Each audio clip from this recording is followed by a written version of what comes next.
जानू या वो जाने, मोहन से दिल क्यों लगाया है, मैं ये जानू या वो जाने।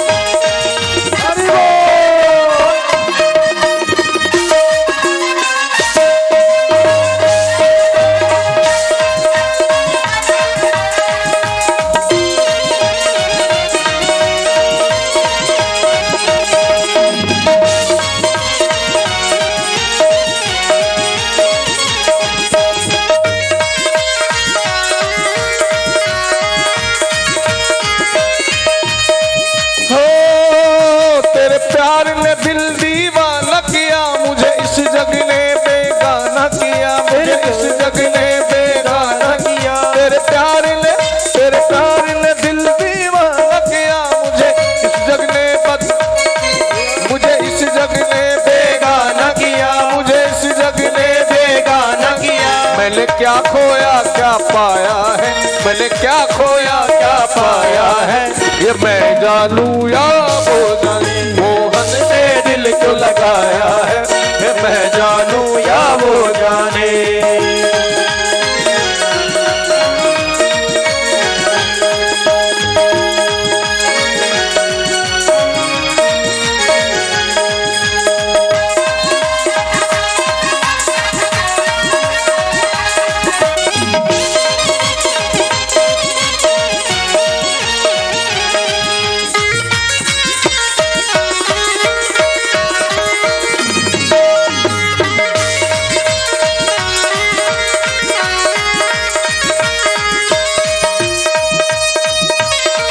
मिलता भी है मिलता भी नहीं, नजरों से मेरी हटता ही नहीं, नजरों से मिलता भी नहीं। मिलता भी है वो मिलता भी नहीं, नजरों से मेरी हटता ही नहीं, नजरों से मेरी हटता भी नहीं, वो नजरों से मेरी हटता भी नहीं। ये कैसा जादू डाला है, ये मैं जानू या वो जान, ये कैसा जादू डाला है, यह मैं जानू या वो जाने।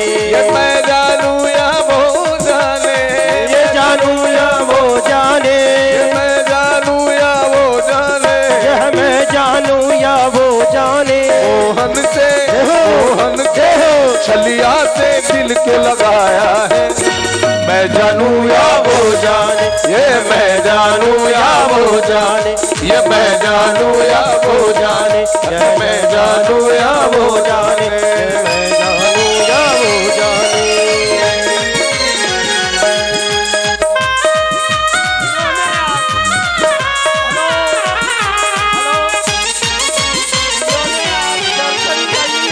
कृपया स्थान खाली करें।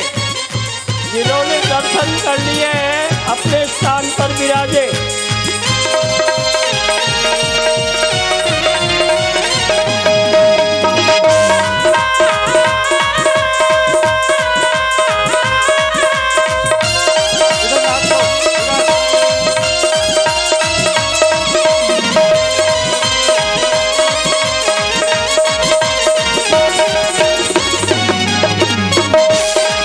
मोहन से दिल क्यों लगाया है, मैं जानू या वो जाने, मैं जानू या वो जाने, मैं जानू या वो जाने, मैं जानू या वो जाने, मैं जानू या वो जाने। छलिया से मोहन से गिरधर से दिल को लगाया है, ये मैं जानू या वो जाने, गिरधर से दिल को लगाया, ये मैं जानू या वो जाने। हरे रामा राम राम हरे हरे, हरे कृष्णा कृष्णा कृष्णा हरे हरे, हरे राम हरे राम राम हरे हरे, हरे कृष्णा कृष्णा कृष्णा हरे हरे, राम हरे हरे, कृष्णा कृष्णा हरे हरे राम राम हरे हरे।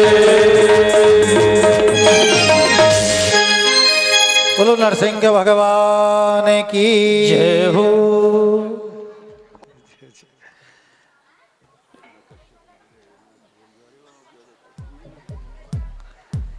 अब जैसे ही राजा परीक्षित ने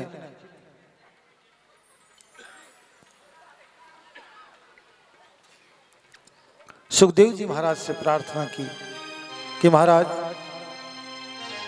आपने ये भक्त का जो चरित्र मुझे सुनाया, हिरण्यकश्यप और प्रहलाद, इन दोनों के चरित्र को सुनकर के मेरे आत्म विभोर हो गया। मेरे आनंद की कोई सीमा नहीं रही।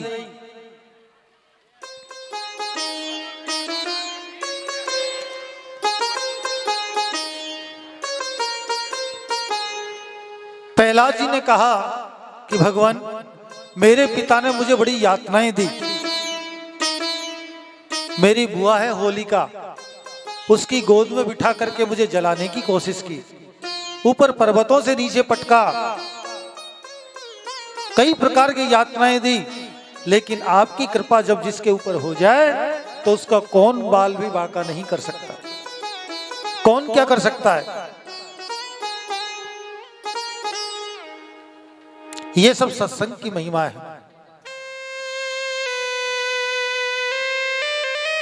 भागवत कहती है कि हम सबको सत्संग अवश्य करना चाहिए और परोपकार करना चाहिए। इन दोनों से हमारे संस्कार परिवर्तित हो जाते हैं। राजा परीक्षित से सुखदेव जी महाराज कहते हैं कि राजन, ये जो सत्संग की जो महिमा है, इस सत्संग की महिमा को बता रहा हूं मैं आपको कि ये पंडित जी कहते हैं, कथाओं में कहते हैं सत्संग करो सत्संग करो, क्या ये वास्तव में सत्य है? इसका प्रमाण क्या है कि सत्संग करने से मुक्ति मिल जाती है, भगवान मिल जाते हैं, परम गति मिल जाती है, या अपने भाग्य सुधर जाते हैं, या अकाल मृत्यु टल जाती है। ये सत्संग करने से इतने फल ब्राह्मण लोग बताते हैं, क्या सत्य है? तो महाराज सुखदेव जी महाराज कहते हैं कि राजन, एक गांव था, उस गांव में एक मध्यम वर्गीय परिवार था। उस परिवार में माता पिता और एक पुत्र था और बड़े आनंद से रहते थे।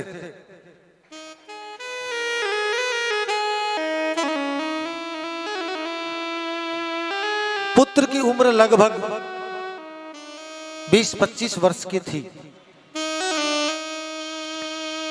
वह बालक धीरे धीरे धीरे धीरे 30 वर्ष का हो गया। आजकल के युग के अनुसार पढ़ाई लिखाई कर ली, लेकिन उसकी कोई नौकरी नहीं लगी, कोई बिजनेस भी नहीं कर सका, रोज फालतू घर में बैठा रहता था। एक दिन उसके दिमाग में आया कि मैं कुछ भी नहीं कर सकता तो कुछ तो कर सकता हूं, कुछ भी नहीं कर सकता तो कुछ तो कर सकता हूं। तो सज्जनों, उसने एक गांव के चौराहे पर प्याऊ लगाई। ध्यान से सुनना, बोलो जय श्री कृष्ण। जो सोए हैं वो जग जाओ, कथा पूरी हो रही, अब तो घर जाना है। उसने गांव के चौराहे पर प्याऊ लगाई और धर्म का कार्य करने लगा। वह आने जाने वालों को पानी पिलाने लगा। पानी पिलाते पिलाते उसको महीने, 2 महीने, 6 महीने हो गए थे। अब वहां पर 4 आदमी रोज आते थे पानी पीने के लिए। बहुत सारे लोग आते थे, लेकिन जो 4 थे वो तो रोज आते थे। रास्ते चलते हुए पानी रोज पी के जाते थे, लेकिन 4 आदमियों का समय निश्चित था। एक समय आते, पानी पीते, थोड़ी देर बैठते और फिर चले जाते। फिर दूसरे दिन उसी समय आते, फिर पानी पीते, थोड़ी देर बैठते और फिर चले जाते। उस लड़के ने देखा कि ये कौन है, रोज आते हैं, इसी समय आते हैं और चले जाते हैं। 1-2 दिन तो सोचा कि मुझे क्या मतलब, मुझे तो पानी पिलाना है, जो भी आए पानी पिए। लेकिन उस लड़के से रहा नहीं गया। उसने पूछा, आप रोज आते हो, रोज जल पी करके यहां बैठते हो, फिर रोज चले जाते हो, आप कहां से आते हो? कहां से आते हो, कौन हो आप? उन्होंने कहा, हमारे बारे में पूछने की जरूरत नहीं है, कोई बात नहीं। बोला, नहीं, मैं पूछना चाहता हूं। अब वो रोज चारों आते थे तो उससे रोज पानी पीते थे, बातचीत करते थे, मित्रता हो गई। तो मित्रता हो गई तो एक दूसरे का परिचय करने लगे। कहां से आते हो, कौन हो, कहां जाते हो? तो चारों आदमी कहते हैं, मित्र, हमारे बारे में क्या पूछना? नहीं, बताओ तो सही, आप कौन हो? वो चारों कहते हैं, हम यमराज के दूत हैं। हम यमराज के दूत हैं, रोज आते हैं, किसी न किसी को लेकर के जाते हैं। वो लड़का चक्कर में पड़ गया। ये आते हैं तभी समाचार मिलता है कि उस गांव में वो माताजी मर गई, उस गांव में वो दादी जी मर गई। ये आते हैं जब भी सूचना आती है। वास्तव में लगता है ये यजमान के, यमराज के दूत हो सकते हैं। वो लड़के ने कहा, नहीं, झूठ बोलते हो, यमराज के दूत कोई दिखते थोड़ी हैं। वो चारों कहने लगे, मित्र, सत्य है कि हम यमराज के दूत हैं। उसने कहा, कोई बात नहीं, होंगे दूत होंगे तो मेरे को क्या मतलब। वो पानी पिलाने लगा। फिर 1-2 दिन बाद उससे रहा नहीं गया, तो वो कहता है कि आप यहां पर रोज क्यों आते हो? वो कहते हैं कि हम यमराज के द्वारा आज्ञा मिलती है कि आज उसको लेके आना है, आज उसको लेके आना है, तो हम लेने आते हैं ना, तो प्यास लग जाती है, तो हम तुम्हारे पास बैठ के पानी पीते हैं, तो तुमसे मित्रता हो गई, इसलिए थोड़ी देर बैठ लेते हैं। तो बोला, कैसे लेने आते हो? देखो मित्र, यमराज के पास में सबका लेखा जोखा होता है। जिसका समय पूरा हो जाता है, उस समय यमराज, हमारे जो स्वामी है, वो हमको भेजते हैं, तो हम किसी न किसी तरीके से उसको ले जाते हैं। कभी वो एक्सीडेंट हो जाता है, कभी वो जल जाता है, कभी वो गिर जाता है, कभी वो बीमार हो जाता है। किसी भी तरीके से बहाना बनता है ताकि हमको दोष नहीं लगे कि यमराज ले गया। अन्य लोग ये कहे, एक्सीडेंट हो गया इसलिए मर गया, बीमार था इसलिए मर गया, गिर गया इसलिए मर गया। हम अपने ऊपर नहीं लेते, लेकिन आते हम उसको लेने तभी होता ही है। वो लड़का कहने लगा, ये तो बहुत अच्छी बात बताई तुमने, यमराज के दूत भी आते लेने? बोला, हाँ, हम ही तो आते लेने, जिसका समय पूरा हुआ उसको हम ले जाते हैं। वो लड़के की मित्रता हो गई और बातचीत करने लगे। मैं आपको संक्षेप में सुना रहा हूं। वो लड़का कहने लगा कि जब तुम्हारे पास सबका लेखा जोखा है तो फिर मेरा भी होगा, मेरा भी तो होगा। तो जब तुम मेरे मित्र बन गए तो मेरी भी देख के आना कि मेरी मृत्यु कब और कैसे होगी, कितने दिन और मुझे जीना है, ये देख के आना। यमराज के दूत कहते हैं कि देखो मित्र, ये गलत बात, हम किसी को बताते नहीं है कि किसको कितना जीना है, बिल्कुल नहीं बताते हम। और तुम जान करके करोगे क्या? वो लड़का कहता है कि फिर मित्रता का मतलब क्या हुआ? इतना सा काम नहीं कर सकते मेरा, आपको कुछ करना थोड़ी है। आपको तो कंप्यूटर में जाके एक बटन दबाना है, मेरे नाम की स्पेलिंग, तो वहां पर मेरा नाम आ जाएगा, और फिर आगे देखना है कि कौन सी तारीख को मेरी मृत्यु होगी, बस। इतना ही तो बताना है। यमराज के दूत कहते हैं, मित्र, अगर किसी को अपनी मृत्यु का पता हो तो वो इतना भयंकर रूप धारण कर लेगा कि फिर किसी के बस की बात नहीं है कि उसको रोक सके। अधर्म करेगा, मुझे तो मरना 50 साल बाद है, इससे पहले मर ही नहीं सकता, जो भी कुछ करना है करूं, मेरा कुछ नहीं हो सकता। इसलिए उम्र का पता नहीं है किसी को भी। तुमको क्या करना उम्र जान करके? लड़का कहता है कि नहीं, ऐसी मित्रता किस काम की जो इतना सा काम तुम मेरा नहीं कर सकते। यमराज के दूत कहते हैं, ठीक है भाई, अब मित्रता में इतना भी कुछ करना पड़ता है। यमराज के दूत गए अपने रोज की तरह, और उस दिन जाकर के चारों ने विचार किया क्या करें। रोज हमको जल पिलाता है, मित्रता हो गई, अपना लगता है, क्या उसको उसकी मृत्यु बताएं? तो एक कहता नहीं, दूसरा कहता है बता देनी चाहिए, तीसरा कहता है कि देखो इतना प्रेम हो गया तो बताने में क्या दिक्कत है, चौथा कहता है मृत्यु तो बता देंगे, लेकिन कहीं घबरा नहीं जाए वो अपनी मृत्यु को सुन करके।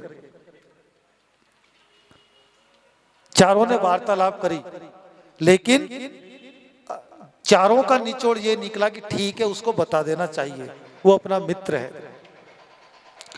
तो सुखदेव जी महाराज राजा परीक्षित से कहते हैं कि राजन, वो दूसरे दिन चारों जब उस प्याऊ पे जल पीने के लिए आए तो आकर के वो इंतजार कर रहा था कि आज तो मेरे मित्र मुझे बताएंगे कि मेरी उम्र कितनी है। उसी समय पर आए, आकर के जल पिया, जल पी करके उसकी प्याऊ पे उसके पास में बैठे, तो उसने कहा, हाँ मित्र कैसे हो?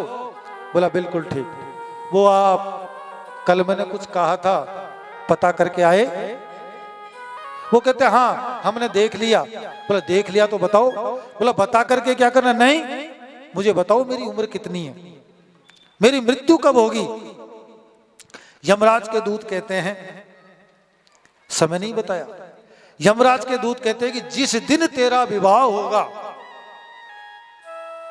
जिस दिन तेरा विवाह होगा उस दिन तेरे फेरे होकर के तेरी पत्नी तेरे साथ तेरे घर आ जाएगी और सुहाग रात से पहले तेरी मृत्यु हो जाएगी। यह है कंप्यूटर में, तो विवाह होते ही 7 फेरे लेते ही तेरी मृत्यु हो जाएगी, लेकिन तू किसी को बताना मत, सिर्फ तुझे पता है या हमको पता है, किसी को बताना मत। लड़का कहता है ठीक, कोई बात नहीं, मरना तो एक दिन है ही, लेकिन पता तो चले। अब यमराज के दूत उससे ऐसे कह करके चले गए।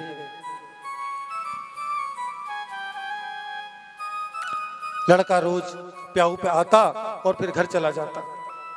30 वर्ष उसकी उम्र हो गई तो माता पिता उससे कहने लगे, बेटा तेरी शादी की उम्र हो गई, अब तो तुझे शादी कर लेनी चाहिए, तेरा विवाह कर लेना चाहिए।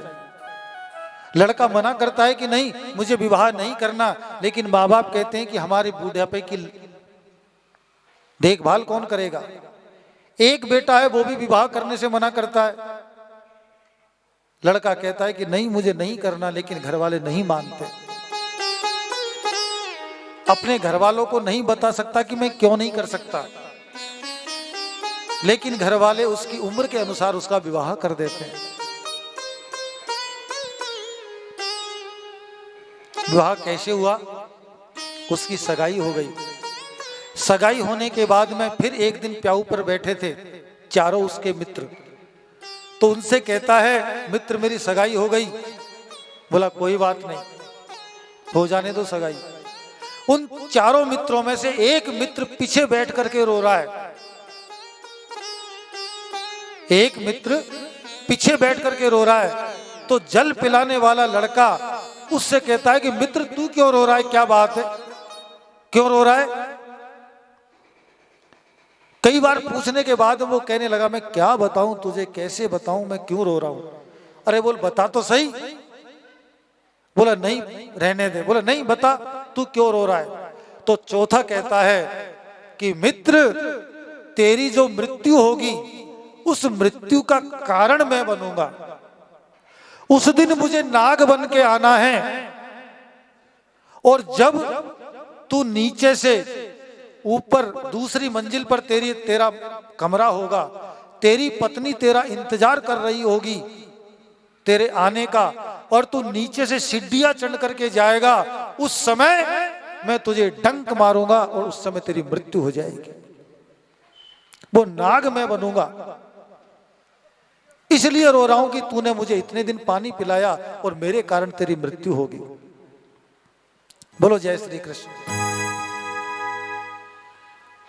लड़का कहता है कोई बात नहीं, इसमें इतनी रोने की क्या बात है। धीरे धीरे धीरे धीरे करके उसके विवाह का दिन आ गया। विवाह हो गया। विवाह होकर के जैसे ही पत्नी को अपने घर में लेकर के आया तो पत्नी अपने कमरे में चली गई। ठीक रात के 12 बजे तुझे डंक मारा जाएगा, टाइम का ध्यान रखना, क्योंकि समय मृत्यु का निश्चित है। जिस समय जहां पर जैसे होनी है उसी दिन उसी क्षण होनी है। तो मैं नाग बन करके आऊंगा और ठीक 12 बजे तुझे डंक मारूंगा और ठीक 12 बजे तेरी मृत्यु हो जाएगी।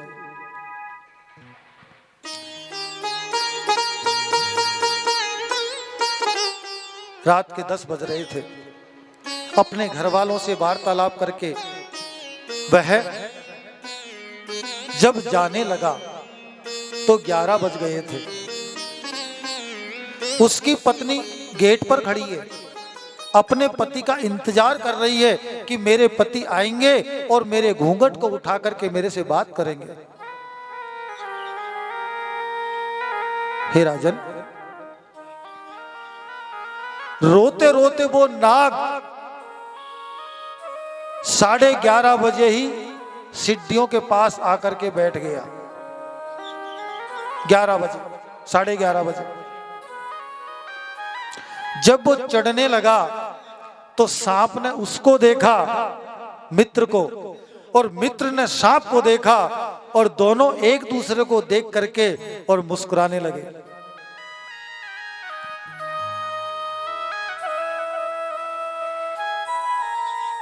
नाग ने क्यों मुस्कुराया? वो तो डंक मारने के लिए आया था। वो क्यों मुस्कुराया? बोला मित्र, ये ऊपर की हंसी है ताकि तुझे हतोत्साहित नहीं होना पड़े। डर मत, मैं भी कुछ नहीं कर सकता, लेकिन ठीक 12 बजे तेरी मृत्यु होगी।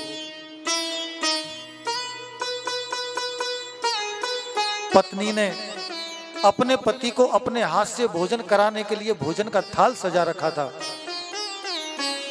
मेरे पति आएंगे, आज पहला मिलन है हमारा, अपने हाथों से अपने पति को भोजन कराऊंगी।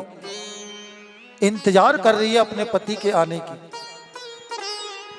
और जैसे ही वो मित्र 11:30 बजे सीढ़ियां चलना प्रारंभ किया तो 5वीं सीढ़ी पर पहुंचा तो नाग ने उसको देखा, उसने नाग को देखा, तो दोनों आपस में वार्तालाप करने लगे। वार्तालाप कर रहे हैं। नाग कहता है कि अभी तुम्हें डसने में मुझे आधा घंटा है, ये मत सोचना कि तुम पूरी सीढ़ी चढ़ के चले जाओ, मृत्यु तुम्हें नहीं जाने देगी, लेकिन तुम मैं जो कहता हूं वो करो। नाग कहता है कि क्या? बोला अपना जब समय नजदीक आ गया, जब मृत्यु को प्राप्त होना है, तो क्यों न हम भगवान का भजन करें। हे परीक्षित, उस नाग ने और उस बालक ने, दोनों ने भगवान का भजन चालू कर दिया। दोनों ताली बजा रहे हैं और भगवान का भजन कर रहे हैं।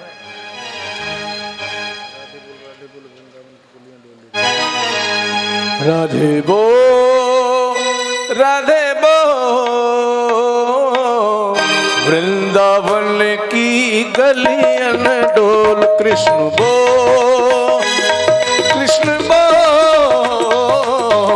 वृंदावन की गलियन डोल। राधे बो, राधे बो, वृंदावन की गलियन डोल।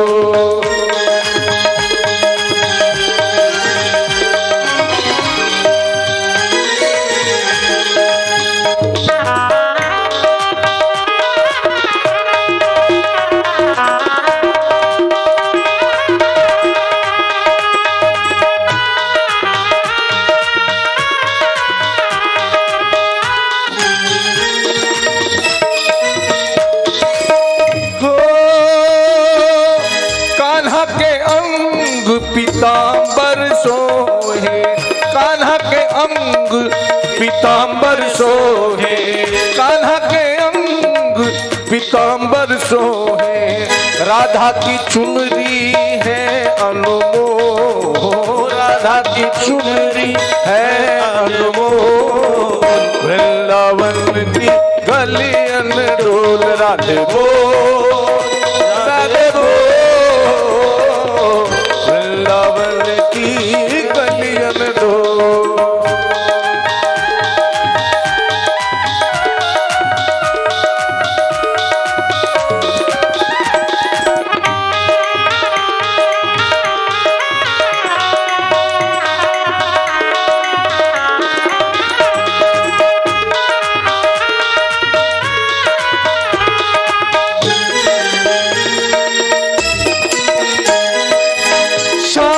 शीश पे मुकुट विराजे, शाम के शीश पे मुकुट विराजे। राधा की भ्रकुटी है अनमोल, राधा की भ्रकुटी है अनमोल।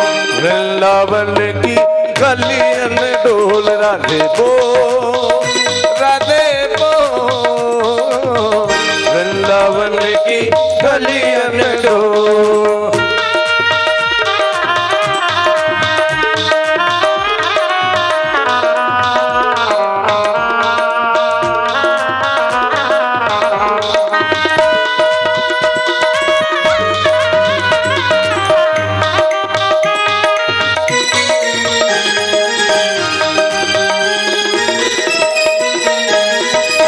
शाम के संग में सखा सुशोभित, शाम के संग में सखा सुशोभित। राधा की सखियां करत किलो, राधा की सखियां करत किलो। वृंदावन की गलियन डोल, राधे बोल राधे बोल, वृंदावन की गलियन डोल।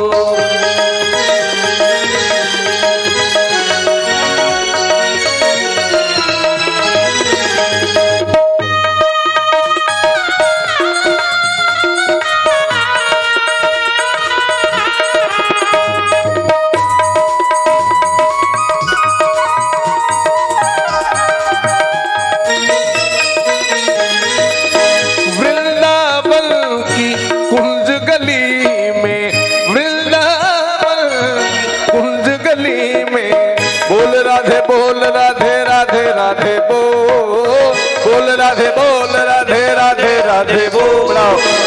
वृंदावन की गलियन डोल, राधे बोल राधे बोल, वृंदावन की गलियन डोल, वृंदावन की गलियन डोल, वृंदावन की गलियन डोल, वृंदावन की गलियन डोल। सुखदेव जी महाराज कहते हैं कि राजन उनको सत्संग 11:30 पर प्रारंभ किया और करते करते करते करते 11:50 हो गए। 12 बजे डंक मारेगा ना, ध्यान रखना, सब जगते रहना, कोई सोना मत।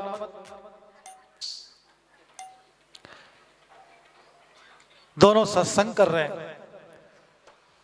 सुखदेव जी महाराज कहते हैं कि उसी गांव में एक कन्या थी, उसके मां नहीं थी, उस कन्या का विवाह हो चुका था।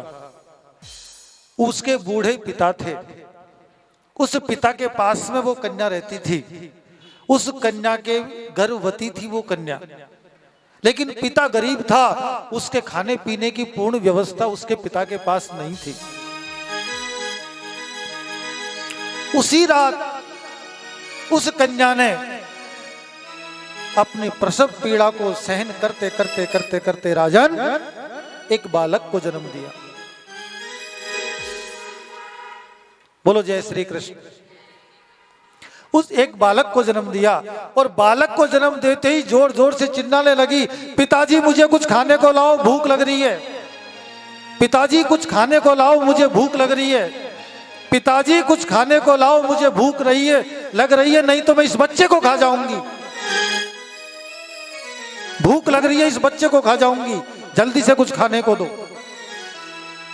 बूढ़ा पिता, खाने की व्यवस्था नहीं।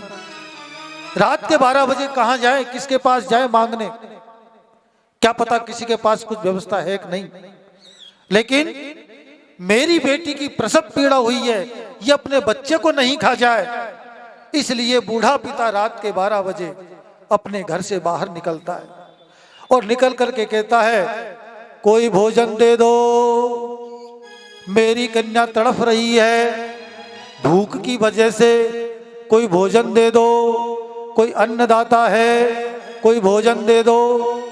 इस प्रकार से वह बूढ़ा पिता आवाज लगाते लगाते गलियों में घूम रहा है। सब सो गए, लेकिन वो स्त्री अपने पति का इंतजार कर रही है कि मेरा पति आए और उस भोजन को करे। जैसे ही सुना उस बूढ़े की आवाज, उस स्त्री ने उस भोजन को अपने कमरे की दूसरी छत से नीचे उतर करके बाहर गली में जाकर के उस बूढ़े बाबा से कहा कि बाबा इसको ले जाओ, अपनी कन्या को खिला दो। इस समय उसको अधिक आवश्यकता है इस भोजन की, जितनी हमको नहीं है। उसको भोजन की थाल दे करके और वापिस अपने कमरे में आई तो राजन 11:55 हो गए। फिर उन दोनों की आपस में, जो नाग था और जो वो बालक था, उन दोनों का सत्संग चल रहा है, उन दोनों का भजन चल रहा है। वही राधे राधे की धुन चल रही है दोनों की, और वही सत्संग कर रहे हैं। 11:55 हो गए और वही सत्संग चल रहा है।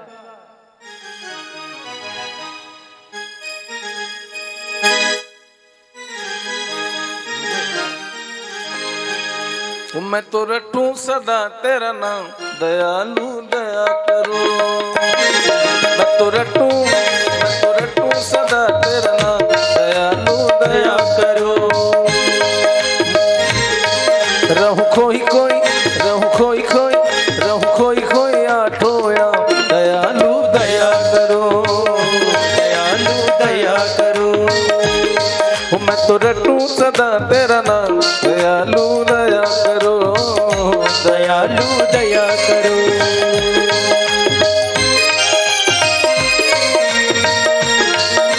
11:56 हो गए और भजन चल रहा है।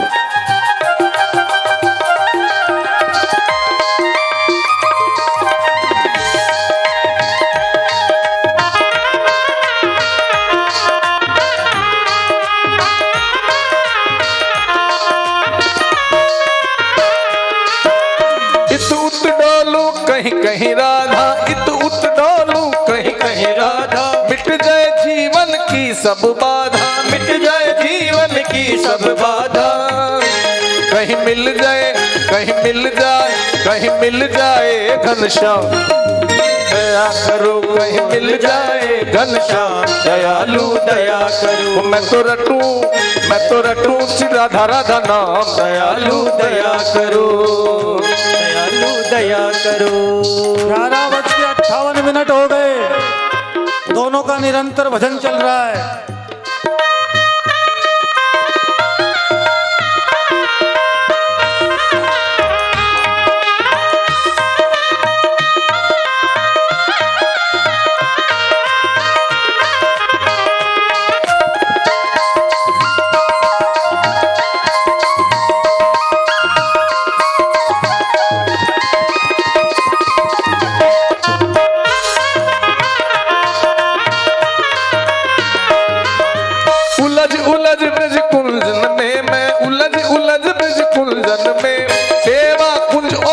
वन वन में सेवा कुंज और निधि वन मन में। जीवन की हो जाए शाम, दया करो। जीवन की हो जाए शाम, दयालु दया। मैं तो रटूं श्री राधा राधा नाम, दयालु दया करो, दयालु दया करो।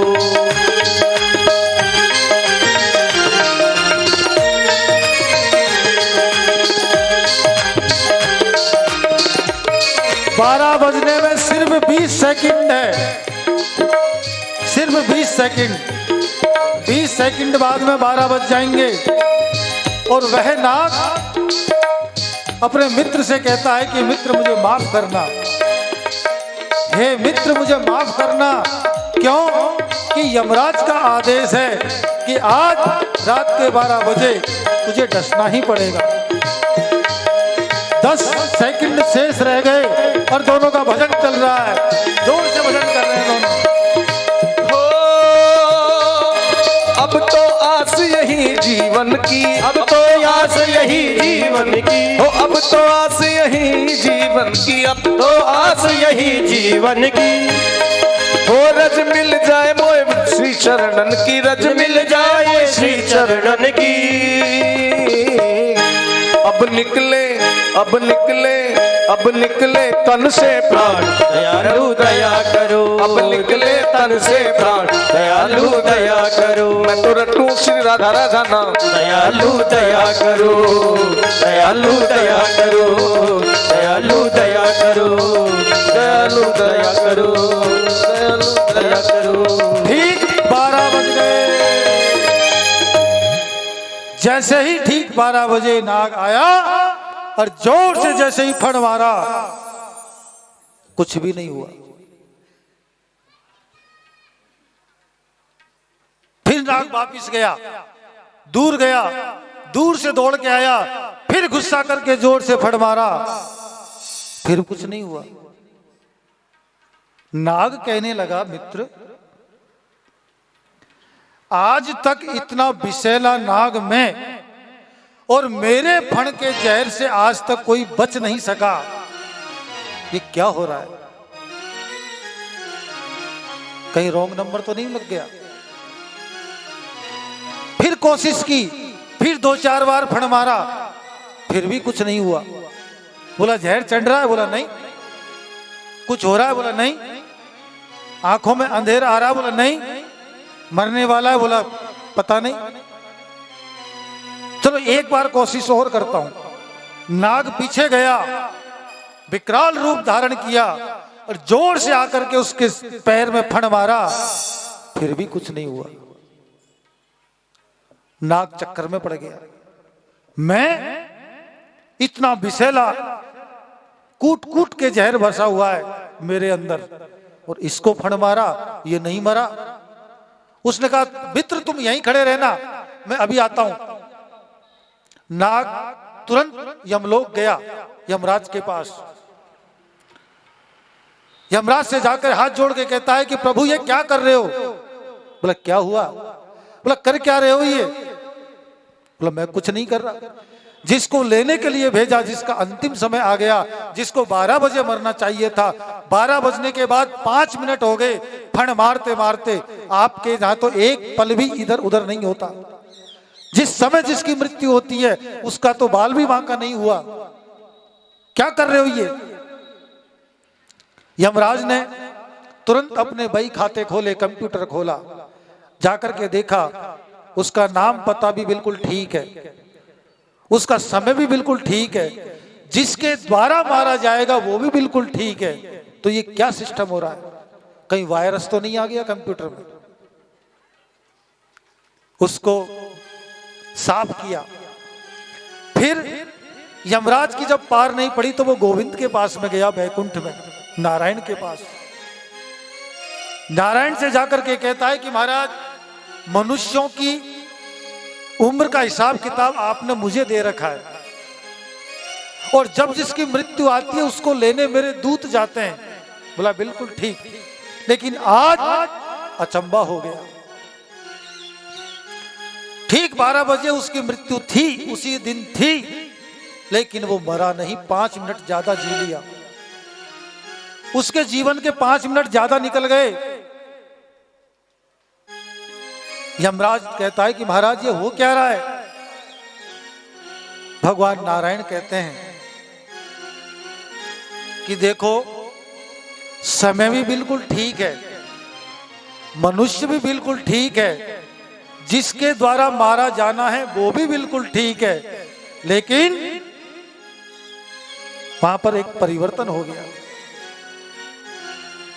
यमराज कहता है कि क्या परिवर्तन, कि जिस समय उसकी मृत्यु आई उससे पहले उसने भगवान का भजन करना चालू कर दिया। और जो भी कोई मनुष्य मेरे भजन को गाएगा, नारायण नारायण गाएगा, मेरे भजन में ताली बजाएगा और मेरे भजन को राग, अनुराग और आत्मा से गाएगा, तो हे यमराज, उसकी मृत्यु के अधिकार तू नहीं है, उसकी मृत्यु का अधिकार तो मेरा है। और मेरे उस भक्त की उम्र उस दिन नहीं, उससे दुगनी और बढ़ जाती है। बोला विष्णु भगवान की जय हो। ये भजन की शक्ति है। फिर वो वापिस आया, नाग आकर के कहने लगा, मित्र तू तो बड़ा धन्य है, तेरी उम्र तो नारायण ने भी डबल कर दी। बोला कैसे? बोला कि जो अपन ने जो सत्संग किया था, इस सत्संग के प्रभाव से और तुम्हारी पत्नी ने भूखे को जो अन्न दिया था, उस अन्न के प्रभाव से आज तुम्हारी मृत्यु टल गई, आज तुम्हारी मृत्यु टल गई।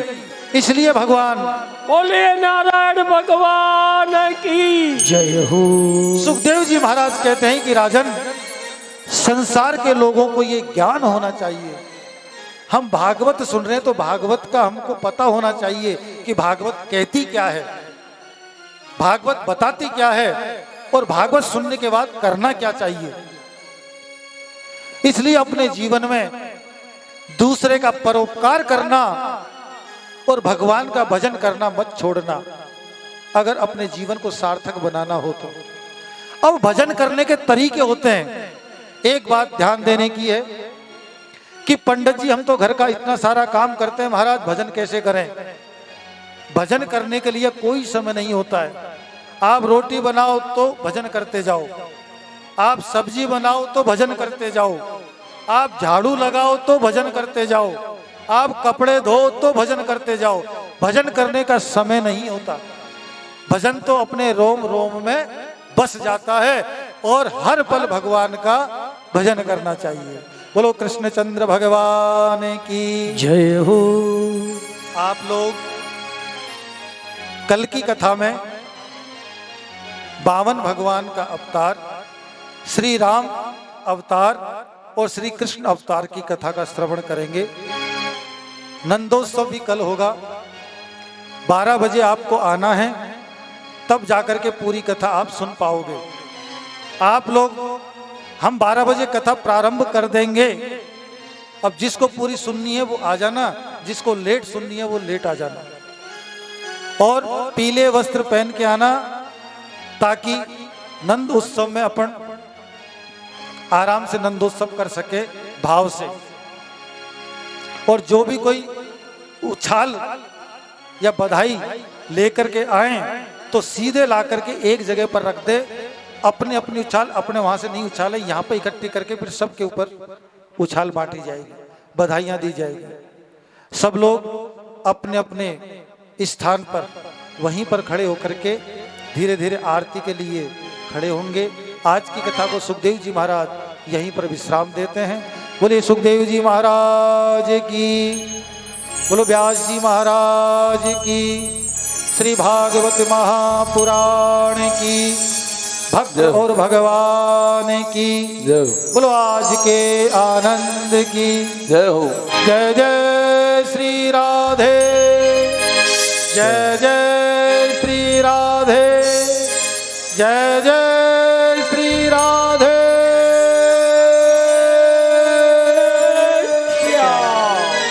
आराम से धीरे धीरे आरती सबको प्रेम से करनी है, बिल्कुल धक्का मुक्की नहीं करें। कल के यजमान, कल के जो यजमान हैं सुरेश लश्करी जी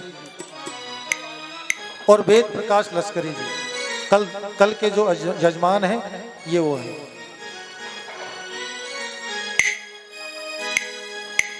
आज के यजमान अरविंद अग्रवाल जी आकर के और भगवान की आरती ले और आरती करें। सभी आरती के लिए आगे आ जाएं और शालीनता से, शांति से आरती करें। थाली को हाथ लगाते तो भी आरती हो जाती है। कर्पूर गौरम गरुडावतारम संसार सारम भुजगेन्द्रहारम सदा वसंतम हृदयारविंदे भवम भवामि सहितं नमामि। मन में बसा के तेरी मूर्ति उतारूं कन्हैया तेरी आरती।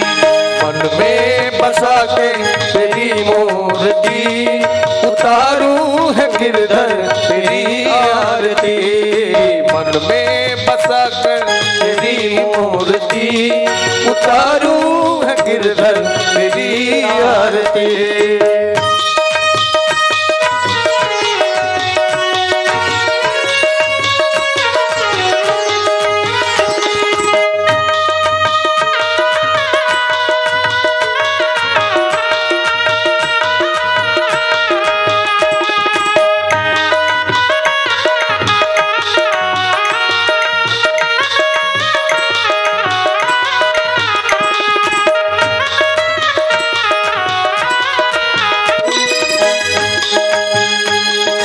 करुणा करो कष्ट हरो ज्ञान दो भगवान।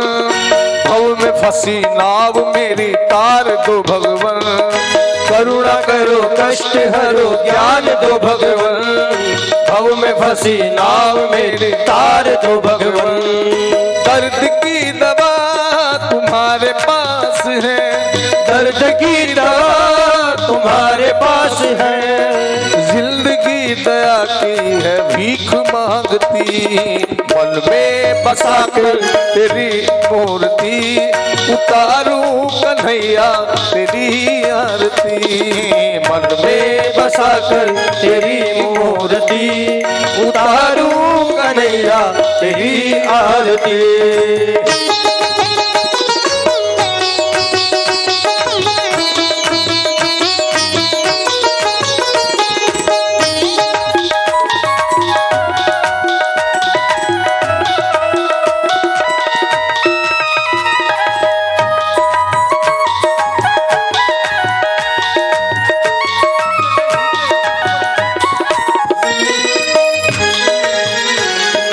मांगू तुझसे क्या मैं यही सोचूं है भगवान। जिंदगी जब तेरे नाम कर दी है अर्पण। मांगू तुझसे क्या मैं यही सोचूं है भगवान। जिंदगी जब तेरे नाम कर दी है अर्पण। सब कुछ तेरा कुछ नहीं मेरा। सब कुछ तेरा कुछ नहीं मेरा। चिंता है तुझको प्रभु संसार की। मन में बसा तेरी मूर्ति उतारूं कन्हैया तेरी आरती। मन में बसा कर तेरी मूर्ति उतारूं कन्हैया तेरी आरती। अभी कोई जाए नहीं, जितने भी भक्त जाए नहीं। आरती करने के बाद में चाय और प्रसाद लेकर के जाएं, इधर से जाए नहीं।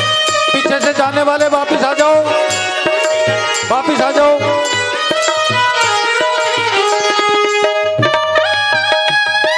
श्री राधे।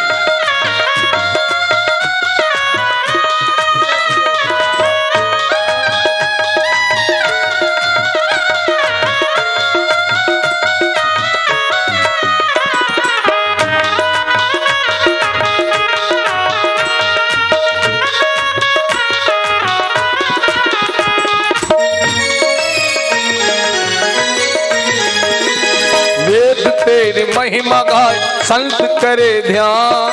नारद गुणगान करे छेड़े वीणा तान। वेद तेरी महिमा गाय संत करे ध्यान। नारद गुणगान करे छेड़े वीणा तान। भक्त तेरे पार करते हैं पुकार। भक्त तेरे पार करते हैं पुकार। दास व्यास तेरी गाए आरती। मन में बसा कर तेरी मूर्ति उतारूं कन्हैया तेरी आरती।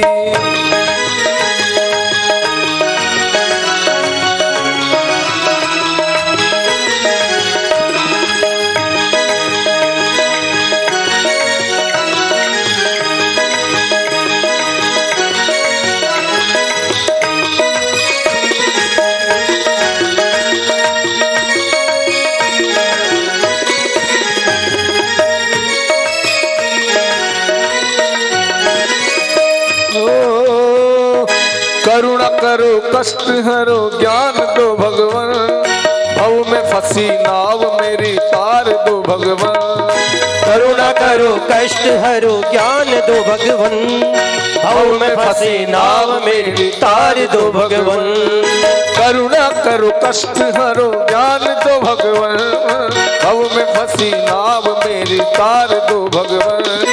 दर्द की दवा तुम्हारे पास है, दर्द की दवा तुम्हारे पास है। जिंदगी दया की भीख मांगती, दिल में बसा कर तेरी मूर्ति, उतारूं ए गिरधर तेरी आरती। दिल में बसा कर तेरी मूर्ति, उतारूं मैं भैया तेरी आरती। उतारूं कन्हैया तेरी आरती, उतारूं है गिरधर तेरी आरती। कर्पूर घोरम करुणावतार, संसार सारम भुजगेन्द्रहारम, सदा वसंतम हृदयारविंद, भवम भवामि सहितं नमामि। त्वमेव माता च पिता त्वमेव, त्वमेव बन्धु सखा त्वमेव, त्वमेव विद्या द्रविणं त्वमेव, त्वमेव सर्वं मम देव देव। राधे राधे कृष्ण कृष्ण कृष्ण राधे राधे, राधे राधे कृष्ण राधे कृष्ण कृष्ण कृष्ण राधे राधे, राधे कृष्ण राधे कृष्ण कृष्ण कृष्ण राधे, राधे कृष्ण राधे कृष्ण कृष्ण कृष्ण राधे राधे, राधे कृष्ण। जय जय श्री राधे।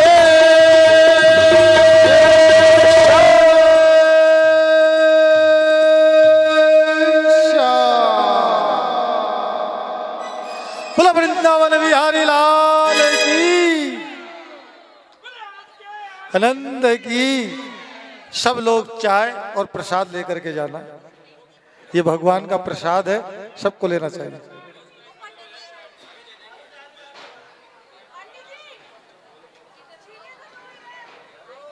एक